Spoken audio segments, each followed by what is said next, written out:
Me again. By the way, if you don't know me, I am Diana. I'm one of the older girls. The oldest. So, welcome to this wonderful celebration on behalf of all my siblings, my mom, my dad. We welcome you here today. Thank you for coming. You guys are so special to us. Shout out to our Diamond A friends over here in this general area. Welcome. We have a shout out for, of course, family and extremely close longtime friends. Where is Junie? She's somewhere over there. We have spiritual friends here, people from churches. We just thank you for coming. As you know, my dad is going to do a little presentation on his life with helicopters. But before that, you also know that my dad is very deeply spiritual person, and that means that he loves the Lord God. And that has to be part of anything of my dad. So we've invited Father David, a very close friend, to come and say an opening blessing for the event. So here's Father David, and then my dad will come up, and we'll invite you to enjoy the show.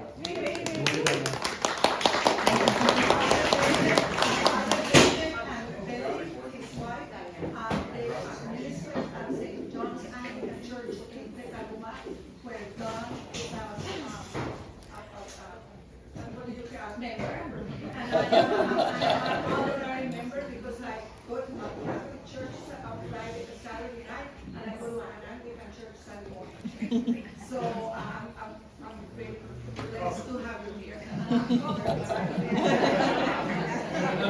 It's an honor to be here, and he's a parishioner. If you talk to our treasurer, he's a giving unit. But he is a friend, and I've loved his fellowship, his friendship, and most of all his prayers. His wife pray for me all the time, and I'm really grateful for that. So let's pray, and they had you reload your plates because Don's going to be sharing after this. You think my sermons are long? This guy's got stories to tell. So let's pray. Heavenly Father, I thank you for the blessing of this day. Such a joy to be celebrating the 90th birthday of our friend, this dad, and this husband, and this servant of yours, this grandfather, great-grandfather, just the generations. Just to thank you for him.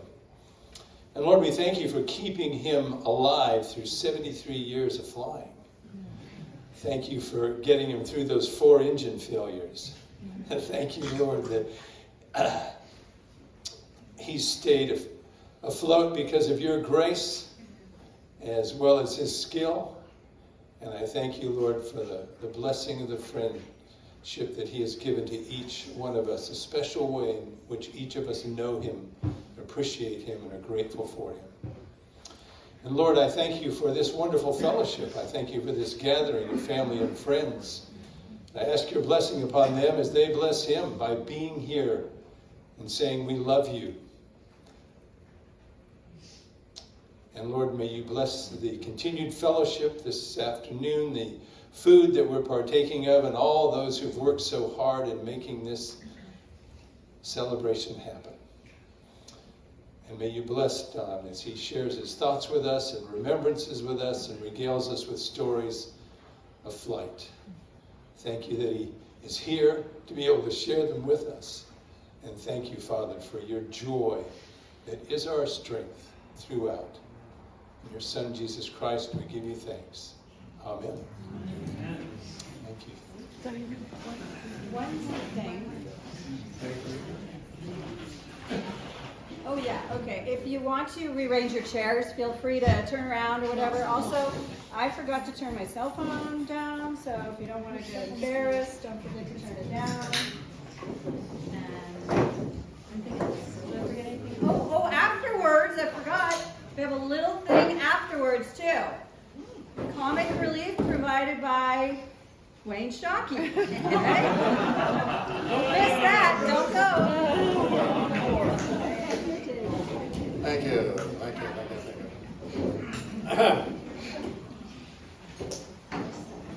Okay, I start by saying there's three major parts of my life. One is my spiritual part, one's my family, and the other is what I did with, well, keep it together, what I did for making a living. The first and most important part was my relationship with Jesus Christ. That was so important to me, and it has been a blessing in my later life. And I have to thank the Lord that this picture illustrates what I feel about myself. I am there with a hammer and nails to drive the nails into his hands, and yet he is holding me up and forgiving me. That is the picture I see of my Christian walk with the Lord. I saw that picture first in the Open Door Church in Petaluma, and I stood before it and almost cried because it illustrated how I felt my relationship with the Lord. Okay, something a little more fun. The second part's a relationship I have with my wife, and that is second most important, and that is a picture when I didn't look too bad. My wife looked great, and we were definitely in love. That's where we were married in Coral Gables, Florida. That's what we looked like. Hard to believe. My association with airplanes now, we'll get to that. I started with my father's devoted attention to aircraft. And my father, when he was a young man, went out to Missouri. We lived in Ohio. He went to Missouri to take flying lessons and to become an aircraft mechanic. And I remember in our house during the late 30s and the 40s, I can remember those. Most of you weren't here then. But this publication was in our house almost continuously. And this is a newspaper-sized publication called Trade-A-Plane that published classified ads of airplanes for sale all over the nation. And my dad would pore over that looking for a real good buy. And I remember him looking at it. I did myself, in later years myself. Trade-A-Plane was a part of my early life was aviation. My father worked for the Army Air Corps as a mechanic working on aircraft engines. When we were in Mobile, Alabama, it was the first time I was up in a small airplane. Well, the first time I was up in an airplane was a J5. Most of you don't know what that is. It's a 75 horsepower, 3-place airplane.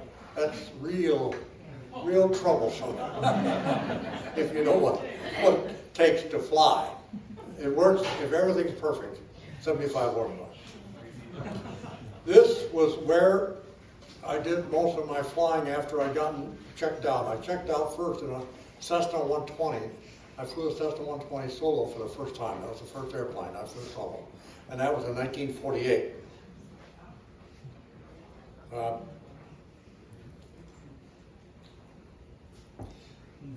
And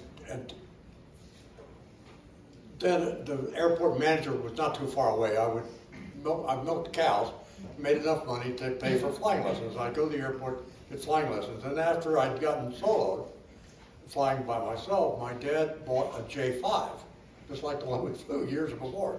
And we kept it on the farm there. And you can almost see the runway down there, just to the left of that tree out in the field.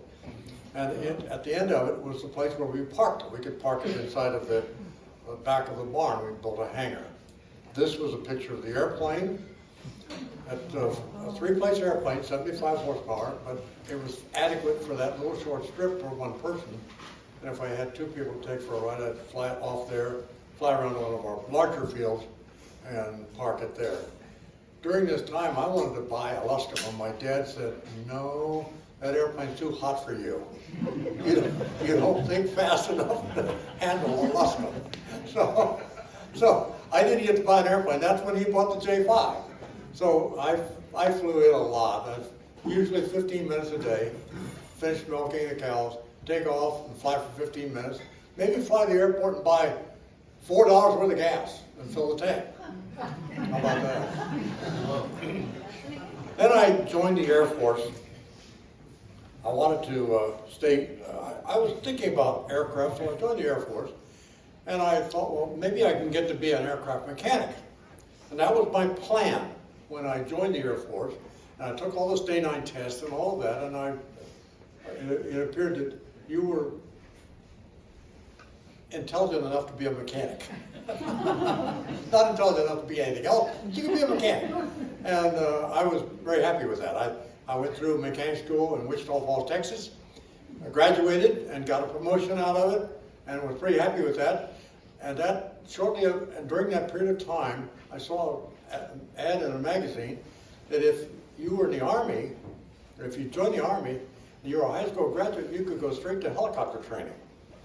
And I was so anxious to go actually connect with helicopters, I went in and asked my commanding officer if I could do an inter-service transfer. I barely got out of there alive. So shortly thereafter, the Air Force opened the cadet program for high school graduates, and the first airplane I flew when I was in the Air Force was the T-6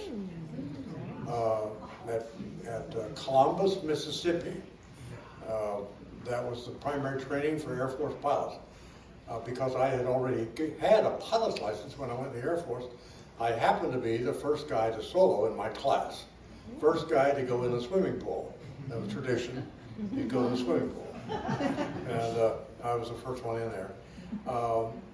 And it was one of the times that I learned one of the most valuable lessons of my life. My instructor was Dutch, very, very Dutch. He did not speak English real well, but he spoke it very forcefully.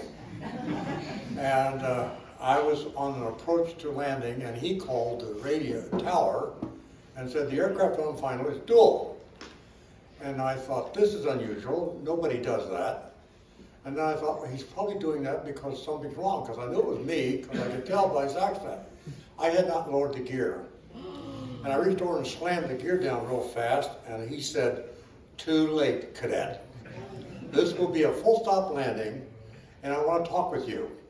He did the talking, and I did the listening. And that was one of the most valuable lessons. I never came close to failing to lower the gear on an aircraft again.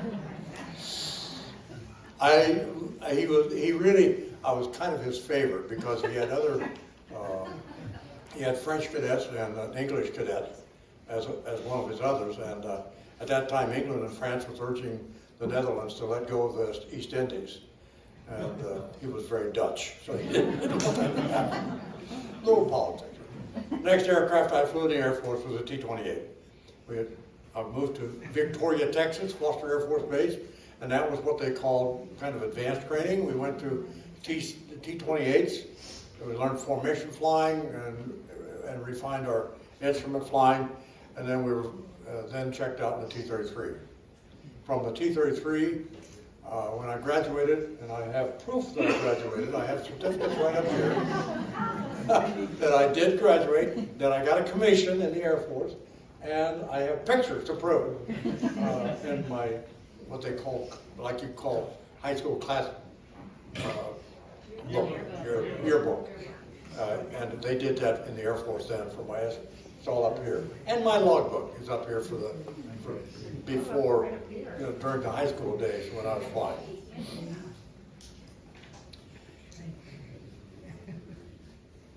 All during this time, I was still looking, how can I get to fly helicopters? I mean, I'm flying jets, and everybody thinks, oh, you're at the top of the list, you know. In those days, this airplane was a real hot airplane. A T-33 in 1954 was a pretty doggone hot airplane. The F-86 was out, and it was doing the hard work in Korea. And most of the guys wanted to go fly the F-86 because it was the highest performing airplane in the fighter group that the Air Force had. But I really didn't want to fly the F-86. I wanted to fly helicopters.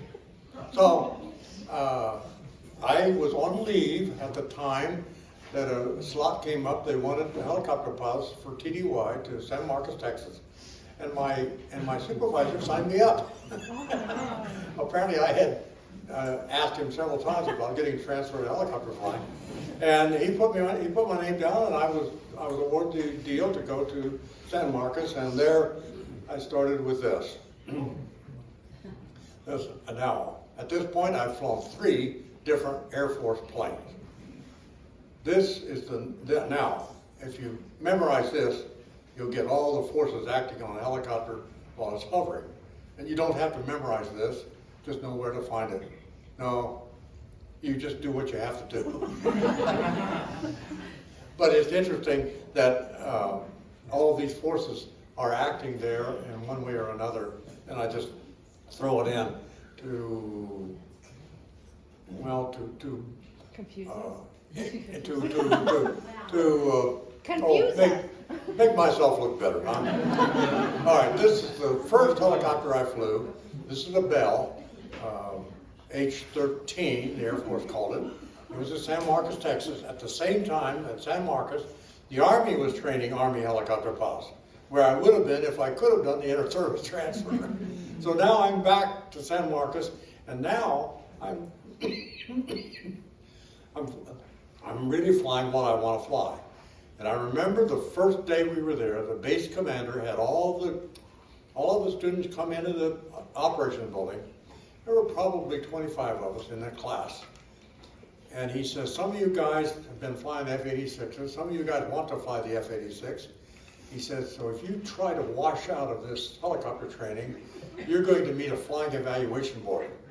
You will not wash out. You are going to fly helicopters. And I was thinking to myself, why doesn't everybody want to fly helicopters? He didn't have to talk to me about it. That's all I wanted to fly. So next Air Force helicopter I flew in training was there. Then that's the H-19. Then I was transferred to Greenville, Mississippi, back to Greenville, Mississippi, where I had been a flight instructor in the T-33.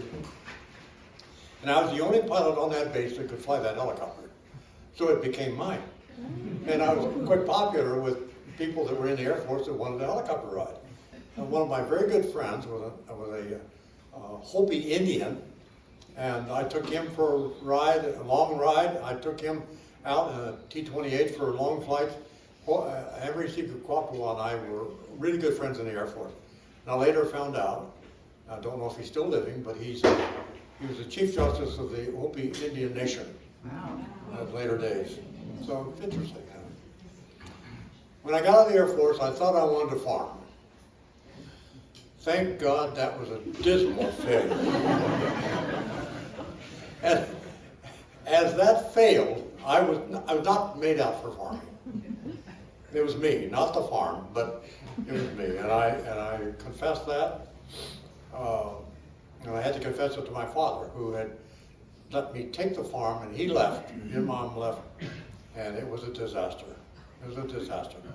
So I thank God that happened, because I decided, okay, if I don't want to work for a living, I'd better be a pilot.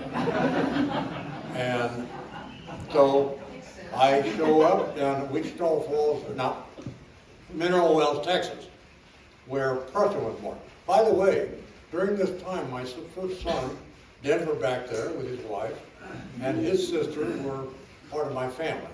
That's the first part of my family. His mother and I were divorced 65 years ago. But I still love all seven of them. Anyway, well, there's 5 and 7, 5 and 2. All right. So I go down to Mineral Wells, Texas, where Preston, my oldest son, was born. And I presented myself. I want to be a flight instructor for you guys. This is an Army helicopter school. They were flying Army helicopters, and I wanted to be a flight instructor flying helicopters. There's no better way to build flying time than instructing, as well as learning how to fly. If you're teaching, you're learning, and you're usually learning a lot, because students can do some of the most unexpected things. So this was the next helicopter I flew. That's what the Army had as training helicopters. It was an excellent Army, excellent training helicopter. It was very rugged, very, very rugged. It could take a pounding like no helicopter I know. And I know. We did helicopter training in those days. Army helicopter training was the premier in the world as far as I'm concerned. Not just because I was an instructor there, but because they did anything that that helicopter was capable of doing in an emergency. And they did it to completion. If we did a simulated engine failure, it was completely all the way to the landing on the ground, 90% of the time. If there was something wrong with it, we'd make a power recovery and go. But we were expected to go all the way to the ground without assistance of the engine whatsoever. It was intended to be, and it was the ultimate training. I couldn't believe the things that we were taught, that we were to teach the Army candidates. Most of them were truck drivers, former truck drivers. They had to learn which was their right foot and which was their left foot, things like that. But it was a great time, and these guys came out as a helicopter pilots that were, in my opinion, some of the best in the world. This was a simulated engine failure, and I lost my nerve shortly after I got started in this because I was filming this, and my student was making this simulated. It's a 180 degrees auto rotation with an engine out, and we were coming down to that little runway, and about here, I thought he was maybe not doing something right, and I lost my nerve and grabbed the camera and took the control. But he was doing all right, so I said, okay, let's try it again. This time I stayed with it all the way to the touchdown. And there he onto the touchdown. Now, typically, you're usually sliding a little bit, but you can stop the helicopter before touching down. But if you slide a little bit, you have a little more assurance that the landing can be smooth and good. That was pretty fast. Yeah. You didn't stay on the straight line. That's the stage field on which we operate. There were 4 of those in Mineral Wells, Texas, and 25 to 30 helicopters would be operating from that stage field. We would have 75 to 80 helicopters out in this local area, all training and going all kinds of directions, all of them at 500 feet, and sometimes you'd be out there a whole day and not see another helicopter. You're wondering, where were they? And if we had to go to 1,000 feet to do certain maneuvers, we had to do certain maneuvers at 1,000 feet. Settling with power was one of them. We had to be high altitude. We'd slow the aircraft up to 0 and let it start to descend. And once it starts to descend, it moves into a downward moving of air, and it gets into that and it's sucked down and it starts falling out of control. So you have to move out of that downward column of air to break that settling with power. If we get to 1,000 feet, I was at 1,000 feet one time and looked out to my left, and there was a B-36 bearing down on me. He was obviously higher than me, but out of Carswell Air Force Base, they had B-36 operating. And they would come over there for training flights, probably at around 2,000 feet. It was close enough. I decided, okay, if next time I'm going to be 1,000 feet, I'm going to be looking around a lot more. I was there for a year and a half, and then I decided I really want to fly remote. I want to go to the remote areas. You can't get more remote than out of Fairbanks, Alaska. And I went up there, flew. I don't have pictures of the aircraft. I don't want too many of the pictures. I flew the H-5 that I had flown in Greenville, Mississippi, but this helicopter was older. And believe it or not, the rotor blades were covered with fabric. They were fabric-covered rotor blades. And I was to ferry this aircraft from Anchorage to Fairbanks, and I was going up the highway, which went out to the east. On the way up there, my boss was flying a Bell, and we were together, and there was a lightning storm, and a storm ahead of us. So lightning hit the ground right in front of me, and I just made a turn like this and landed. And he said, "What's going on?" I said, "I'm not moving until there's no more lightning. I don't want to have lightning hit this thing and shed the fabric off these rotor blades." Wouldn't have any. So we waited until the storm passed, and we went on. I can't think of too much. And while I was flying for Polar helicopters out of Fairbanks, we were fire suppression mostly. We were on contract with the Department of Interior, And the Department of Interior might call us at 2 o'clock in the morning, come down to the office, and they had a big map up there. They say, this little dot here is a lake where we want you to meet the goose. They had gooses. It's not geese, it's gooses. Flying people, firefighters, into these places. But they would need a helicopter to fly from that little lake over to the fire. And so I'd grab my mechanic and off we'd go. We hard to head out. We went, maybe 80 or 90 miles northwest or north of Fairbanks, and find the lake and land, and the goose would come in. 8 guys would get out, firefighters. We'd start ferrying them to the fire site. We spent all day moving crews and coming in gooses. And about 4 o'clock in the afternoon, they said, well, the fire's out, you can get the guys out of here now. So we started ferrying people back, and they were taking them out. It was interesting about the fires in Alaska, the forest fires. Most of them just crept in the undergrowth and did not destroy anything of value. They didn't consume the trees. It was areas where grow-over, second growth, would be more beneficial to the wildlife than what there before. But I did get into one situation where a fire crowned in the trees, where enough wind came up, and the wind was the enemy here. We had, working near an Air Force radar site, what the DEW, was it called the DEW? Early warning radars that they had across Alaska. And there was a radar site up on this mountain, and this fire was down at the bottom of the mountain, and they were really anxious to get that fire out. So they loaned a Caterpillar with a cable lift to the blade, and they were pushing dirt, and the wind started coming up, and they had about 40 feet to finish making this windbreak, and the cable broke, and they couldn't finish it. Fire went through that windbreak, and the next thing we know, it's crowning in the trees, and the trees are exploding. It's a typical real forest fire. And later, the mechanic says, I think we can save that Caterpillar if you can fly me in to the helicopter, or to the bulldozer, and I believe I can make a repair, and we get that we can save the bulldozer. So I said, okay, we'll try it. We got into this canyon, which is a terrible thing to do in any kind of an aircraft, and the smoke coming around us turned me IFR completely. But fortunately, I never spent time flying just learning nothing. I had spent my days thinking, what would happen if I couldn't see? How long could I fly a helicopter before I would be crashing? So I realized that if I just held the control real stiff and didn't change anything, the helicopter would stay pretty stable for a period of time. And that's what I did. I just came in with full power and didn't change anything else. And pretty soon I popped up at the top, visual. So we're okay. And I said to the mechanic, you've lost your bulldozer. I'm not going back. I'm not going back. That was interesting flying. I remember the first day I went out to the job. They said from our camp here, the fire is right out this direction, right after you take off. If you keep what we call Mount McKinley, it's down, what they call it now? Denali.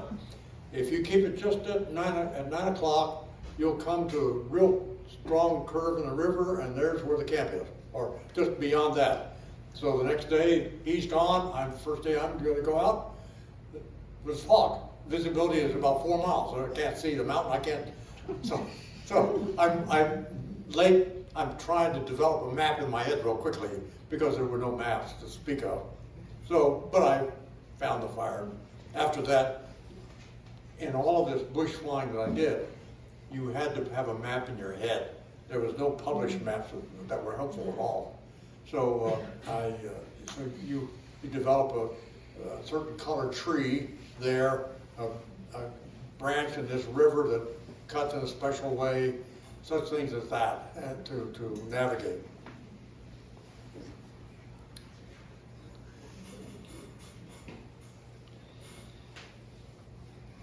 After that, I was unemployed for a while.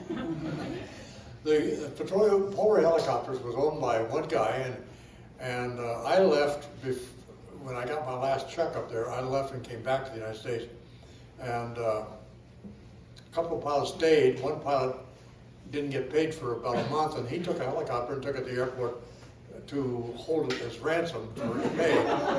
But the sheriff came and took it back, said, the guy that you're getting money from doesn't own the helicopter anyway, the bank owns it. So you're just not gonna get paid. So I got out just in time. I justify my leaving for that. But I was unemployed. I couldn't find employment, and so in Texas, I wanted to stay around Texas. So I did find a job in Houston flying a Bell H model, which was a streamlined helicopter. It looked really nice. It was a pretty fast helicopter. It was much like the ones I'm flying in Alaska. And we did inter-city traveling. For example, a lady called from the Hilton Hotel on the other side of Houston, wanted me to fly over there, pick up her son and her son's friend and take them for a helicopter ride. They'd been watching whirlybirds on television. You don't know what whirlybird was, a bunch of idiots flying helicopters that were televised. They did things that were, well, anyway. So I went over there and picked her son up and the boy and took him out for a nice trip around southern Houston, and came back and she tipped me $100. From one of the ranches down to the south, down to the southwest, toward Victoria, probably. The harder part of that job, working for that company, was flying offshore. Later I had a job with that company, flying that helicopter to take 2 people out at a time. I took 8 people out, it wasn't very far offshore, maybe 12 miles offshore, to a drilling platform. But it was at 2 o'clock in the morning, so there were no light references of any kind. We didn't have instruments in a helicopter, so you'd have to keep your reference by looking back and seeing the lights along the beach as you go out. And the landing platform, if it appeared to be turning in the water, it was not turning in the water, you were drifting off course. So it was kind of mysterious getting out there. And then to take off, if you take off with an onshore wind, you'd have to take off into pitch darkness. So I'd take off and immediately try to make a turn and pick up some lights back on the beach so I could have reference for a visual flight back. That was probably, in those days, it was probably one of the more challenging, stupid things to do with a helicopter.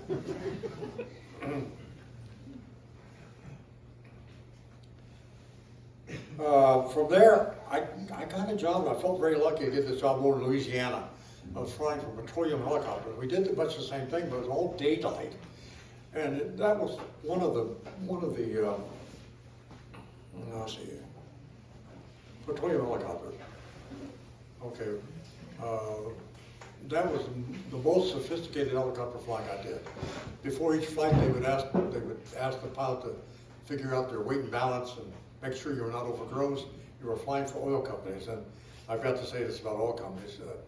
From what I saw, they are extremely safety conscious, and at least from everything I saw, they required a written statement of a flight and where we were planning to go, and sometimes we'd go maybe 30, 40 miles off the coast, out to a platform. I went to production platforms. I never went to a drilling site. Well, occasionally, but rarely. Most of the time I went out what we call Block 86, was a Sinclair production platform with 5 wells that came together into one place of collection, and it was shipped out of there by barge. That was the cleanest flying I've ever done. There were no insects out there, no mosquitoes, unlike Alaska or Colombia later. It was all good flying. I had one event there where an engine started missing, and I had difficulty maintaining altitude. And I found a wellhead. They have a well comes out of the water, and on top of it they put a platform for a helicopter to land, so they can go to maintain it. And I made it to that platform and landed, and I had radio, and I called the company. I said, I'm on wellhead 18 or whatever, and they said, well, there's nothing we can do. You can't land another helicopter out there. You're going to have to fix it. Well, that engine had a difficulty with lead fouling spark plugs. And so we had a grease pencil, and we turned the engine on, get out, and one mag, and hit the exhaust stack, and the one that didn't burn had a bad plug. I changed that plug, and it had enough power to get back in. We had extra spark plugs and spark plug wrench, and that's all we needed. And that's what I liked about that kind of flying, you know, and improvising and doing those things to get myself through the job. I really did enjoy it. Thoroughly enjoyed it. I enjoyed that remote flying so much, and I had heard about this company in Colombia. And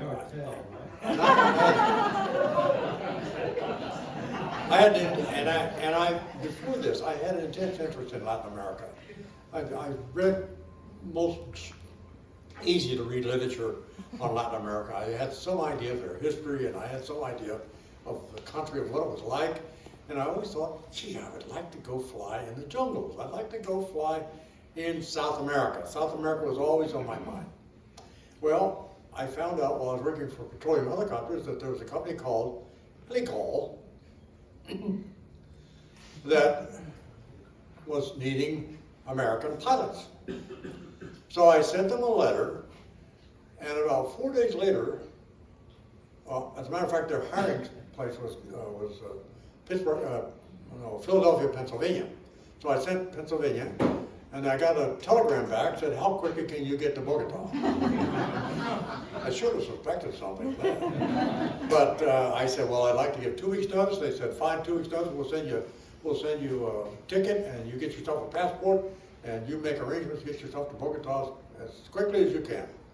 I arrive in Bogota, I don't speak Spanish, and that's fine. I didn't feel uncomfortable, but I did get tired of eating eggs and toast for breakfast and lunch and dinner, because that's all I knew to order. Well, I had to learn a few more words and pick up a few more things. But they sent me down to Puerto Villas to check out. I checked out fine. Back to Bogota. They gave me a ticket to Villavicencio. I was going to go out to the Llanos. I'll tell you about the Llanos in a minute. Getting there was the hard part. I went to the airport. It was, I'm trying to think of the name of the airport. It's not the one they have now. Del Dorado. No, that's the new one. This one was, anyway. It'll come to me, It was a much older airport. El Dorado is really nice. Anyway, I wound up going out to the airport, and I had this ticket to Villavicencio, and I see Villavicencio on the board, and I'm listening. I don't understand anything that's going on. I don't understand. They announced Villavicencio, flight to Villavicencio, leaving soon. I didn't catch it, and I watched it take off. So I go back to the office. I say, I'm sorry, I missed the flight. They said, try again tomorrow. The next day I went out, and I looked around for people that showing their tickets. And here's a guy that had a ticket, Villavicencio, and I stuck with this guy. The airplane that guy got on is the airplane I got on. I get over Villavicencio, which is across the Andes, and into a plain that goes all the way to Venezuela. And it's basically the Orinoco Basin, the river that flows out through Venezuela into the Gulf, into the Mediterranean. Caribbean. Half a hemisphere apart. It's Rio Meta comes up to close to Villavicencio. From Villavicencio, I sat at the airport, and a guy comes in what they called aero taxi. They were Beaver. There was what the Army used as an L-21. And there was a big radial engine. It was a terrific performing airplane. I know many of you here don't know what a Beaver was, the airplane. It was about an 8-passenger. There's one down at Sausalito on floats. If you've been by Sausalito, seen the airplane there, at Sausalito, it's a seaplane base. There's a Beaver, it's on floats. That's what we use for transportation. Pick me up, and I'm in the route out there, and I fall asleep. It's a long trip. We're going out over this plain, and it's just flat country. Grass as tall as, 10 feet tall. Next thing, he's landing, and I wake up, and this grass is going by the window. And I'm thinking, where are we? And we touch down finally, and the grass is over the aircraft. It's higher than the aircraft. What they did they went out and walked down an area where they wanted this beaver to land and put flags up in the four corners, and he just landed there. And to start building an airstrip to supply our base, our camp. Our camp was consisted of a big thatched barn, larger, maybe about the size of this, with individual tents in it for two people for each tent. So that's how we had our rooms separated. And we lived on cots with mosquito nets around us. And in that big thatched barn, and then separate barn was our dining area. And what we ate, I'm not real sure, but we were hungry enough. It was good. Matter of fact, I told Sam, my son-in-law, just this morning, that I lived more primitively after I left the military than I did while I was in the military. Because it was primitive. I mean, we were miles and miles away from any kind of help of any kind, medical help or anything. I never thought about that. I was too young to think about that. Heck, I rode a motorcycle for a while, for goodness sake. So,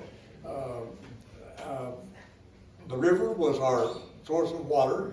We'd pump water out of the river, put it in a barrel up on a stand. It would warm in the daylight sun, make a nice shower in the evening. We could use the river for drinking water after filtering it and boiling it for 3 hours. And I thought I was in heaven. I enjoyed it immensely. The flying was incredible. We would fly in situations of moving seismograph equipment. We were working on a contract for Shell Oil Company, and Shell in Colombia, if the oil company did not use their lease for oil rights, they would lose the lease unless they invested so much money in the lease. So Shell had not invested money in this for a long time, and they felt they wanted to keep the lease, so they threw all this money at it, and they said, we're going to use helicopters for moving all the equipment, which there were 5 helicopters on this operation where I worked. So 5 of us would take off in the morning, go out to work. 2 would go out, and 1 would go out for surveyor crew, and the surveyor would set up a transit and say, this is the heading we want to go. The pilot would pick out a spot on the horizon and pull a 300-meter chain out 300 meters, land, put a flag. The geologist, the surveyor would check gravity read, get a gravity reading, distance, map, mark his plot, and we'd pull the chain another 300 meters, one after the other. And there were a couple other steps. So we had to move all the people back and forth, people picking up the chain, hooking the chain, and so forth. And the guy doing the surveying crew probably would make 80 takeoff and landing a day. The flights would be 300 meters and then back, 300 meters. So we were making takeoff and landing all day. Then the next crew would come along. They were to drill a hole into the ground, 50 feet deep. They'd use pipe, drive it down, and with water pumping down. They would sink this pipe 50 feet in the ground, pull it out, and put 50 pounds of nitramon in there with a cord out from the primer out, and it would lay out to the side. The flag would stay there, indicating that's where the explosive was located. 2 pilots would be flying the pumper crew, what they called the well diggers, and placing all this equipment in place. This equipment usually required near full power to make a takeoff. You were depending on the wind to be some help, because a helicopter will fly easier with a little bit of wind than it will with no wind. So we take off into the wind, and at 50 feet, make a turn downwind and get in position for landing at the next spot into the wind with this full load. Then we'd be empty going back, of course, and then the instrument crew was the last crew that coming along, and they would be laying out geophones all along the line and connecting it to instruments at the hole, and then connect up the explosives, shoot it, and see what the ground echoes were from subsurface geology, and they could map rock formations and so forth from that. They would develop the film, and if it was a good shot, we would move on to the next site. Typically, pilots flying for the well drillers was making it in the neighborhood of 120 takeoffs and landing a day, and the instrument crew was usually making about 100 takeoffs a day. And every other one of those was a full load. It was a lawless land. There was no way of judging anything out there. Wildlife was extremely plentiful. Caiman were all over out there. During the dry season, they would be looking for water holes, and they'd be crawling across the land. There were thousands of them. And one of the weirdest things I saw, I went by the small pond of water one time, and I looked, and it looked like a rat. What the heck? And I did a turn back and came back to the capybara. And it's about that high. It looks like a rat, but it doesn't have a tail. It's a rodent. It's the largest living rodent. I've never seen it, never heard of one before. First one I ever saw was in Colombia while flying by, and a whole herd of them. They're harmless. They run. They live in the water mostly. So during the dry season, they're looking for water. Sometimes they're traveling across land, as are the caiman. So they're food for the caiman, I think. And I think at times they were food for us.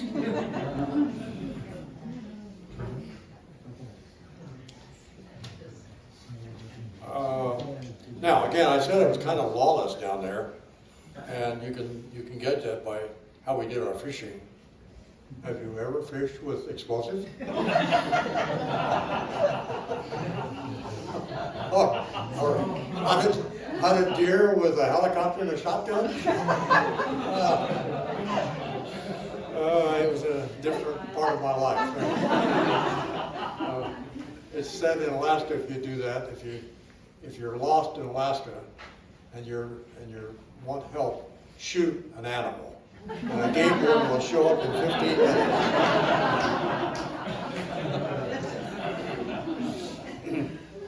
But in Llanos, all the wildlife was in grass, and during the dry season, the grass would be worn down. You could see everything. You could see the caiman, you could see the tigers, the deer, the anteaters wobbling across the terrain, and flamingos. Millions of them. You'd come upon a small pond sometimes that would just turn crimson. Just beautiful. Thousands of them taking off. And parrots that roosted in tops of trees. You might fly by and shake them up, and they might call. They flew perfect formation. They could fly perfect formation. Or iguanas that like to get up in the tree tops, and they would dive for the ground when you drove back. I didn't get malaria. My roommate, who was a very, very good friend of mine, Gabriel Sepulveda, was a Colombian pilot in the military, and I liked him a lot. He's a very close friend of mine. He had malaria, and when he had an episode, he would really be in pain and misery. But he was in my tent with me. But it's transmitted by mosquitoes, and I didn't have a problem. I never had a problem with malaria. So, after working in the Llanos, which I say was one of the most interesting places to work, particularly for seeing the wildlife and so forth, I went over and flew on the other side of the Andes along the Magdalena River, and that was more jungle. And you didn't see wildlife. It was there, I'm sure, but you just didn't see it. So I don't recall seeing much in the way of wildlife after going over to the jungle side of Colombia.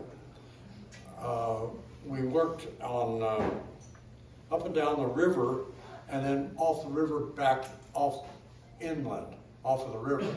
So I remember one time we were operating off a houseboat. We lived on a houseboat. Now we're living in style. We lived on a houseboat, and on the bank of the river we had heliports where we could land the helicopters, and they would load up supplies that we need to take out to the camp working in the field. And then we take off over the river, fly out to the camp and drop them off. We had one guy show up, went to the checkout, and showed up, and I don't know if I did it or some other pilot told him. He said, well, when you take off from here, you go that heading until you see a yellow tree, go a little bit to the right of it, another 5 minutes, there's the heliport, look around for it, you'll find it. He went out, about 20 minutes later he's back and said, I quit. Maybe he had more brains than we did. But that's how we navigated. Totally. In the Llanos, the same way. I do remember one time another pilot was ferrying me back to camp. We'd moved our camp, we'd moved all the helicopters, and he was ferrying me back to pick up another helicopter to take out. And he was Jeff Bolden. He was an RAF pilot, full handlebar mustache, really a neat guy. I like Jeff a lot.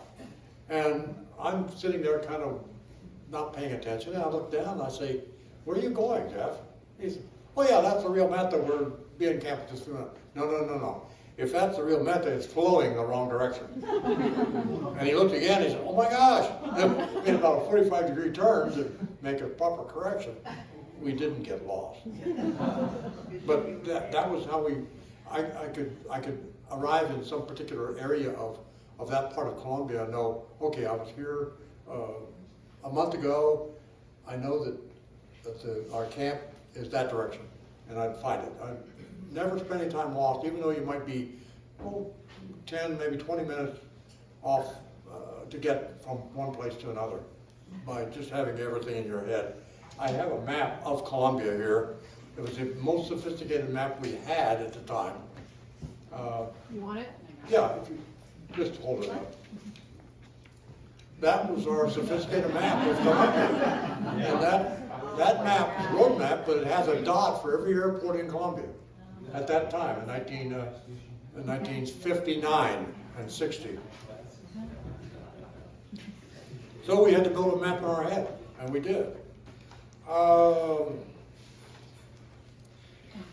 Now, while I was flying over along the Magdalena, I was often we were flying over jungle, or sometimes we would be over ranches. Some of the land had been cleared, and there might be a ranch we'd be working across. Colombia, the government owns all of the mineral under the ground.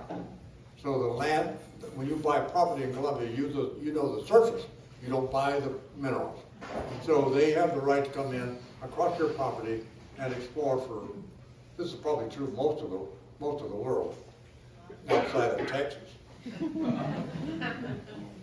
Anyway, it was during the time I was flying in more dense jungle that I had one of the trusty little engines just got tired and quit. And I was taking off from a little rise, and they would typically clear out enough area so you could land a helicopter. But you usually land one way. They didn't clear it out so you could have a takeoff both ways. You go in one way, turn around, and go out the other way. And I was taking off from just a little higher spot. Took off. I don't think I had gone more than 20 seconds. I was into translational lift. Maybe that would be 20 miles an hour, and the engine quit suddenly. And I went down into the jungle. This is where I finally landed. Now, this picture is cleared out so you can see the helicopter. After I had landed there, the guy that I'd left I picked up the helicopter and I said, "I can't take both of you guys at the same time. I'm going to take just one of you." And I took off with him. We had the engine failure. The other guy back there saw us go down. And he didn't know what to do. He finally decided he'd go into camp and report it. So he ran about, 5 or 10 miles into camp to report the helicopter crash. Well, then the other helicopter comes out that's looking for me, and I had smoke going and all that stuff. They didn't see it because the jungle had closed in over the helicopter. You couldn't find it. So I didn't get out until I walked out. I had to walk out. No injuries or anything. This is another picture of the wreckage. In Colombia, it's not considered an accident if the repair was less than 1/3 of the value of the aircraft. And this helicopter was repaired for less than $10,000, and it was not classified as an accident, an incident. In any event, it wasn't pilot error. So,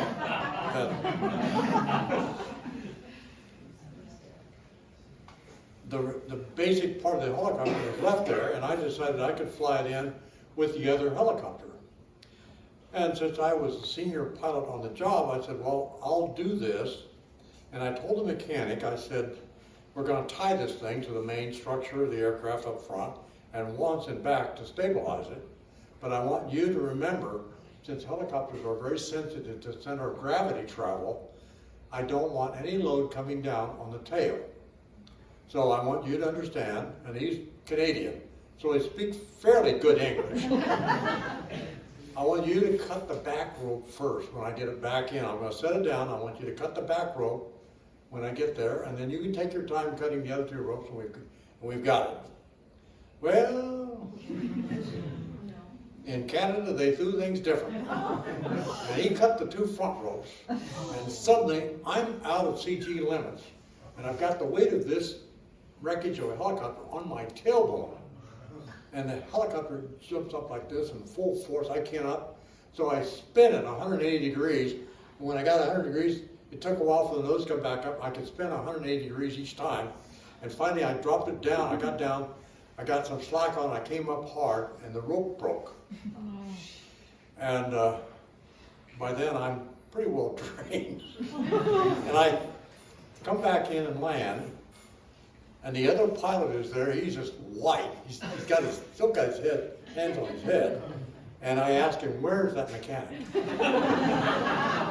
And I was younger then, and I was a little more prone to anger. And he said, he went to town. And I said, that saved his life. Because all I could do at that moment was think I wanted to get my hands on him. Anyway, the company was asked to never put him close to me again. So I didn't have to worry about that. That was probably one of the more exciting things in Columbia. But all kinds of interesting things because it was remote flying, and I loved it. I loved that flying.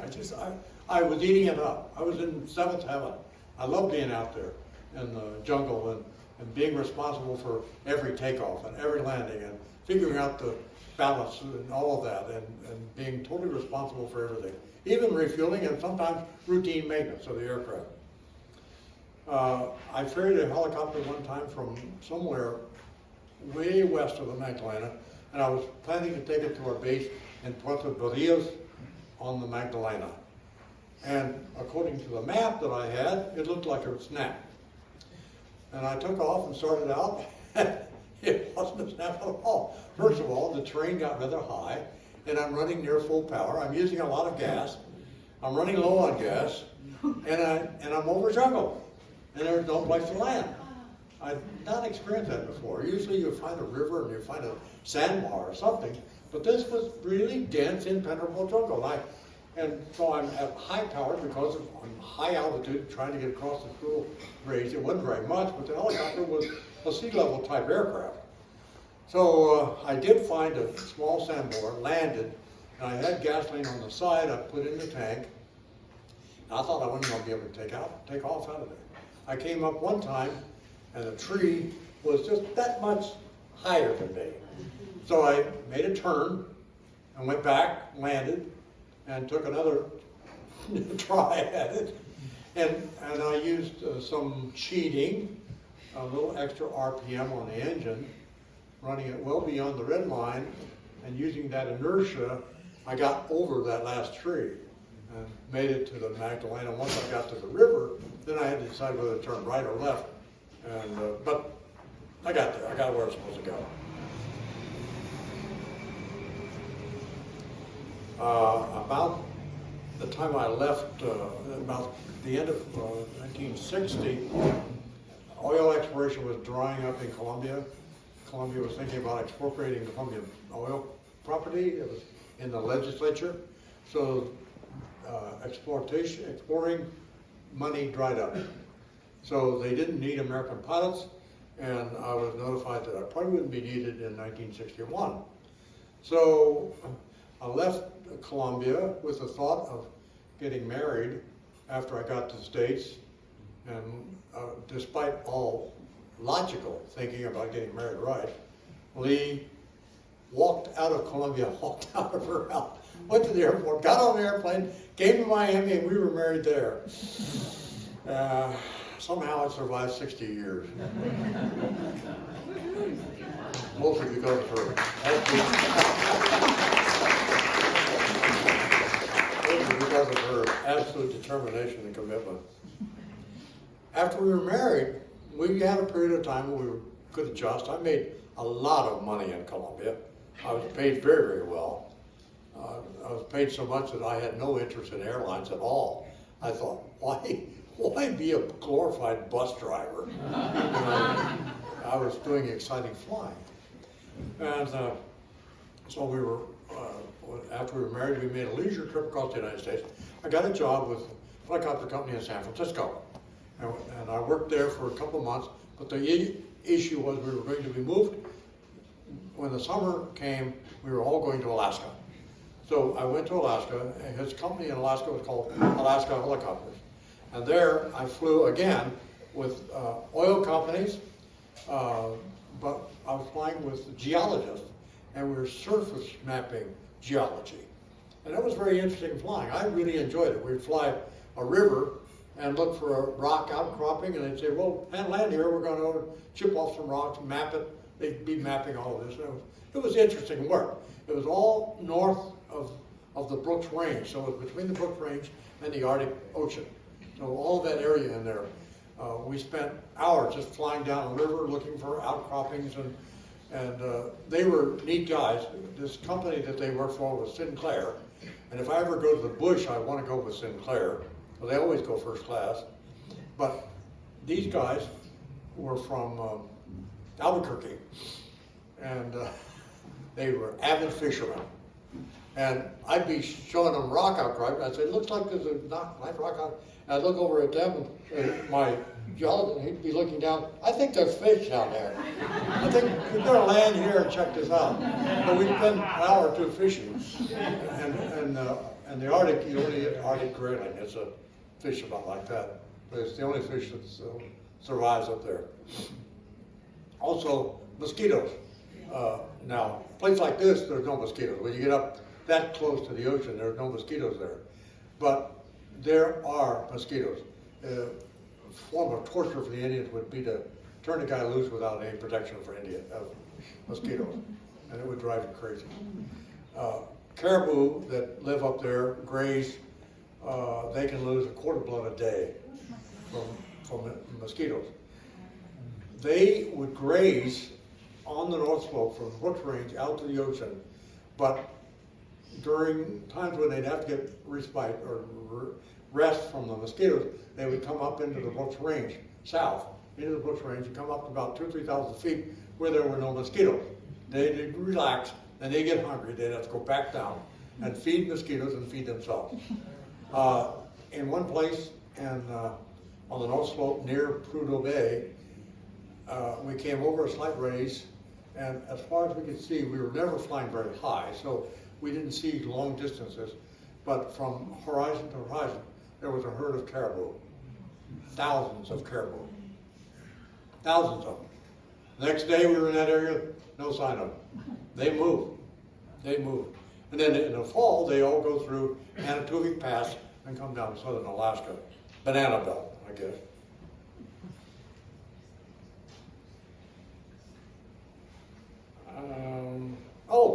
And our mechanic was very, very apt. We got our gas up there in 5-gallon square aluminum gasoline cans, steel cans. And inside, and then those 2 cans were put inside of a box.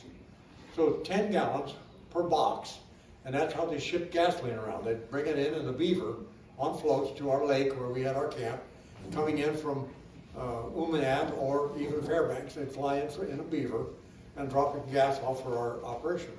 And usually most pilots would take gasoline every time they'd have extra, they could carry an extra load, they'd carry a couple of cans and build caches out all the North Slope. Every pilot has his own cache of fuel. So if he's working out in that area and needs to refuel, he doesn't have to go all the way back into home base. He's got a cache near the work site. So you never touch anybody else's cache. It was strictly forbidden, strictly forbidden. I had one cache that was torn up, I think probably from a bear, because it looked like claw marks in it. So I lost maybe 10 gallons of gas and I reported it to my company, and they reported it to the overall operation in the North Slope. And the next day, they were really investigating. They wanted to know if somebody had deliberately destroyed my fuel cache. It was important, very important, because it could be a matter of life and death. In the summertime, not so much, but certainly in the wintertime, it could be a matter of life and death.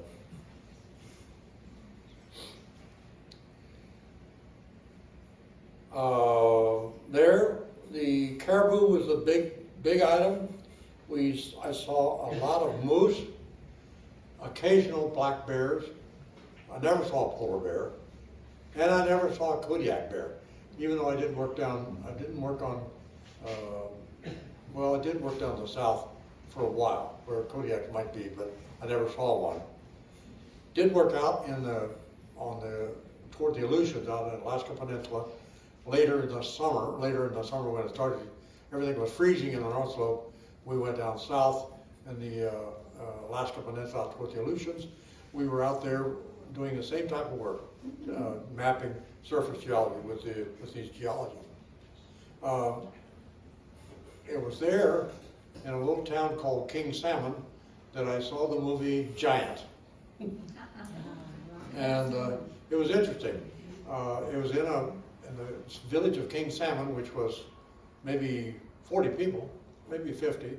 They had an airport, every town has an airport. And the theater was benches, wood benches. And the movie was flown in from Anchorage maybe once every week, you'd get a movie. I got to say too, in Columbia we got movies. My wife, being the secretary of the company, would select movies to send out to our camp. And we would have a movie there every week out in our camp, and we'd be working maybe 40 miles away, or not maybe that far, maybe 20 miles away, and these guys on horseback would ask us, you have a movie tonight? Yeah, we have a movie, yeah, we're going. And they would ride horseback for half a day to come in to see our movie. They'd be in our camp to see our movie. And getting around down there, how far is it to such and such place? And they'd say, about 12 tobaccos, 12 little cigars. Anyway, in Alaska, that King Salmon experienced seeing Giant. After that, I went back. I was looking for something a little more civilized, so I went back to Texas, Mineral Wells, and did some more flying for the Army at Mineral Wells, Texas, as an instructor. And there I had the second engine failure that I've had with aircraft. That was a Hillard, and the student was starting to make an approach to a confined area, and the engine started running rough. I hit full throttle, and the engine quit, and we had to land shortened. And I got it down between two trees and saved the fuselage, but the rotor blades were damaged.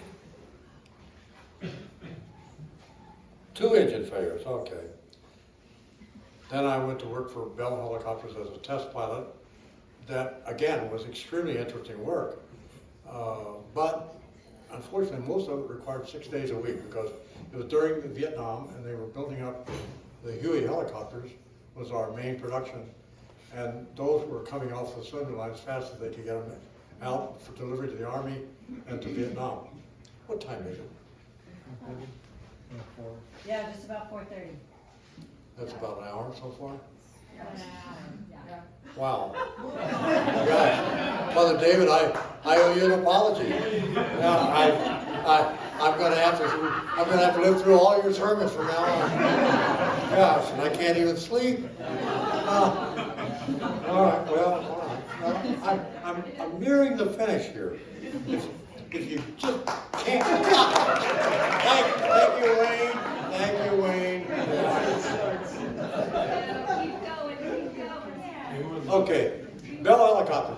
Every helicopter manufactured, or every aircraft manufacturer, has to have somebody fly it the first time. And that's what I did for months. Take the helicopter right off the assembly line, take it out, fly it, and I had a clipboard, make notations of everything I saw wrong with it, bring it back, the maintenance would look it over, fix those things that I'd squawked, and I'd fly it until we were satisfied it was complete. Then I would fly it down to the Army point, and the Army then would fly it and accept it and pay Bell Helicopter for it. But because I spoke a little bit of Spanish, I fooled them. I spoke enough Spanish to fool the company. Anytime they needed a pilot to fly to South America or Latin America, Don Booker was the guy. And that was okay with me because I loved it. I loved doing that. So shortly after I'd gone to work for them, they used me to fly a trip to Central America, from Houston through Mexico down to Guatemala, across Guatemala, El Salvador, to San Jose, Costa Rica, and then demonstrations of the helicopter through all of that to fly back.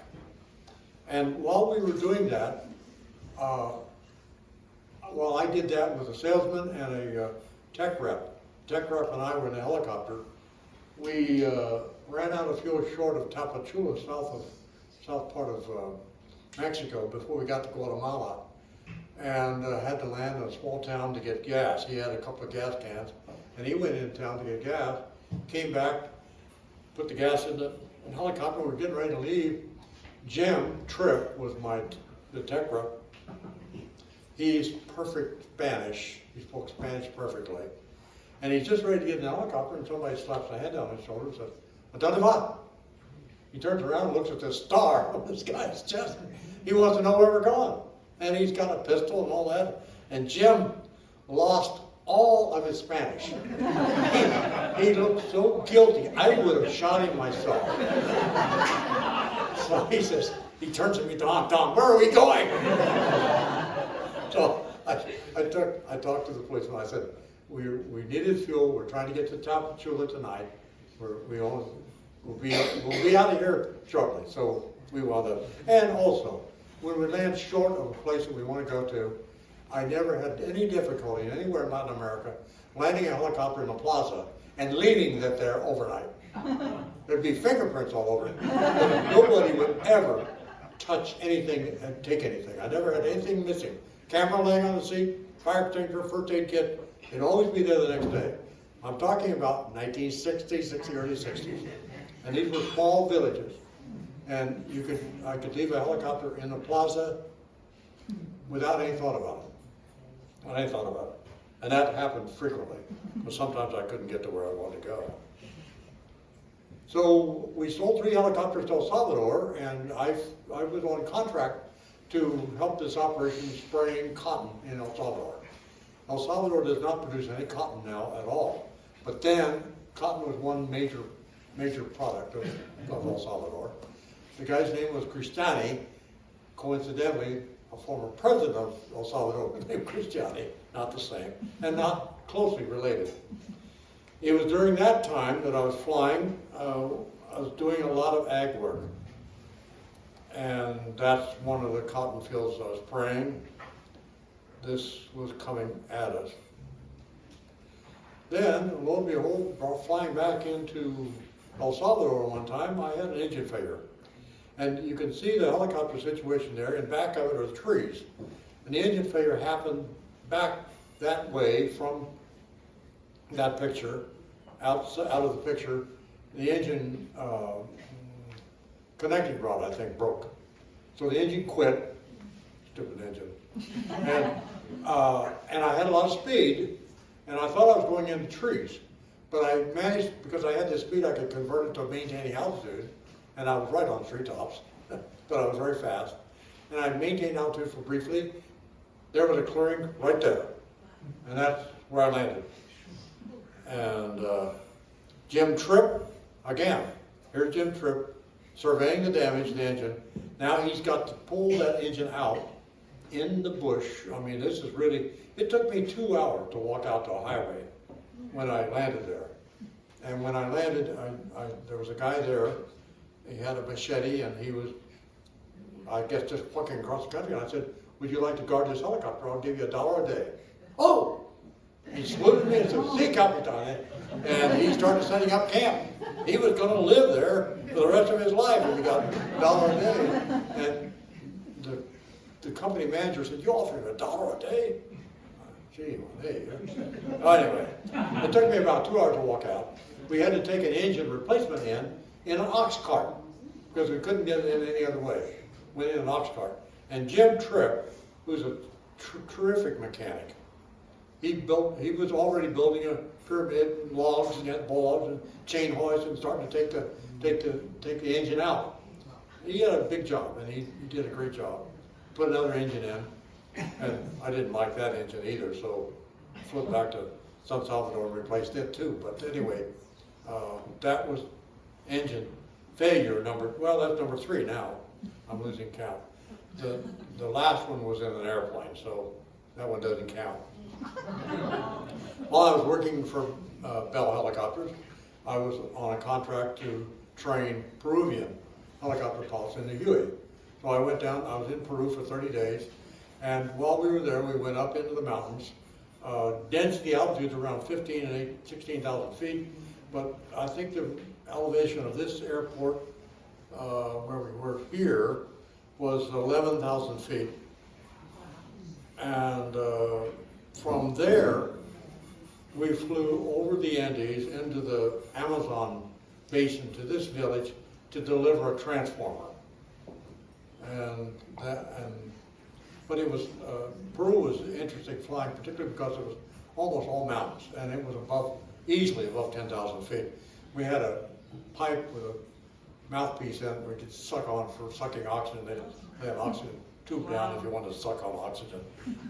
13 or 14,000 feet to get up there. And I had never flown helicopters in mountains like that before. Okay. Then about 2 or 3 months later, I was sent to Chile to check out the Chilean pilots. And I accomplished one of the things in my life that I wanted to see. I had 3 goals. One, I wanted to see the southern tip of South America, and the Straits of Magellan, and quite to the Andes, and Angel Falls. The closest I got to Angel Falls when we visited our daughter in Caracas a few years ago, and Venezuela was such a mess that it couldn't be done. So I did see the Christ of the Andes. 1/3, that works out pretty well. Wow.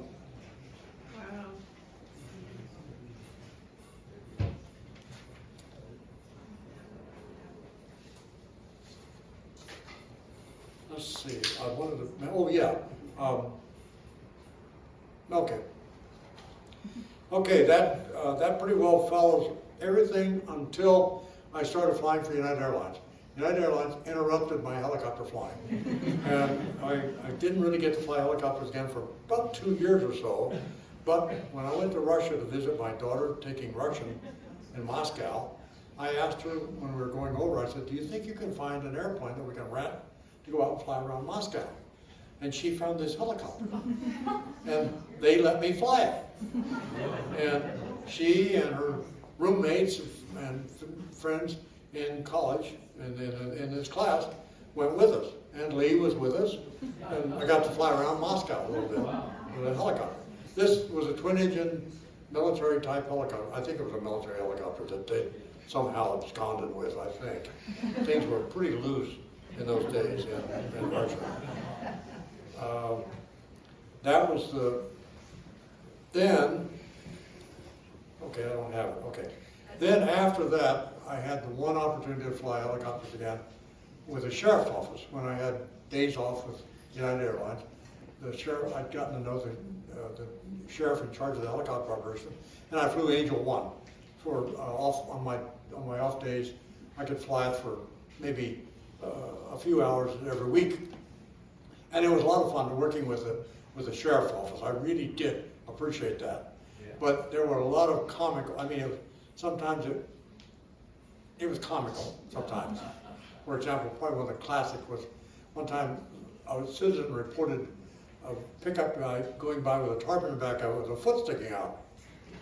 So we made a turn. It was coming out of Sebastopol, and we were in the area, so we picked up the truck right away. And I looked from 1,000 feet, we couldn't be sure, but there was a tarp in the back of it. So we called the Special Enforcement Detail, which in those days was 5 cars, 5 big guys that just loved to fight, and dogs. And they converged on this poor guy. And he's going to Forestville, and he goes and he drives into Forestville. We're just monitoring him.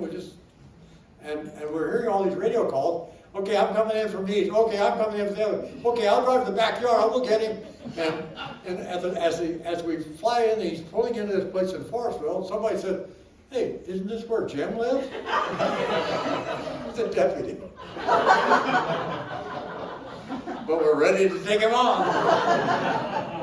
And we were also on duty when a report of a bank robbery in Ukiah happened. And the guy has escaped in a Chevy black station wagon, Chevy green station wagon with a dent in the left front fender. So we go back, let's just go up 101 and see if we spot it. We spotted about the same time as being stopped by a patrolman. And we see him get out, go up, and talk to the guy for a few minutes. He gets back in his car, and the car drives off. We listen to the radio, and the dispatcher says, "What about that?" He said, "Yeah, it wasn't him, it was a Pontiac." He said, "Was it green?" He said, "Green." "Station wagon?" "Station wagon." "A dent in the left front fender?" "Yeah." "Stop that car!" And it was the guy that he had the robbery. It was a robbery. We were just covering. And deputies always appreciated having the helicopter flying around if they had to serve a warrant, because that tended to quiet things down. And we did do a lot of good around the fairgrounds at night when a lot of thievery was going on in the parking lot. We had a 3 million candle power nighttime light. We could light up the ground like day. And I remember one time we were coming down Santa Rosa Avenue, and I said to the deputy, I said, "Hey, somebody's in back of that service station down there." So he said, "Well, we'll turn around and put 3 million candle powers on a guy." The deputy was out taking a leak. He came on the radio a little bit and he said, "Thanks, guys, I was having trouble finding it." Anyway, that's it. Thank you so much.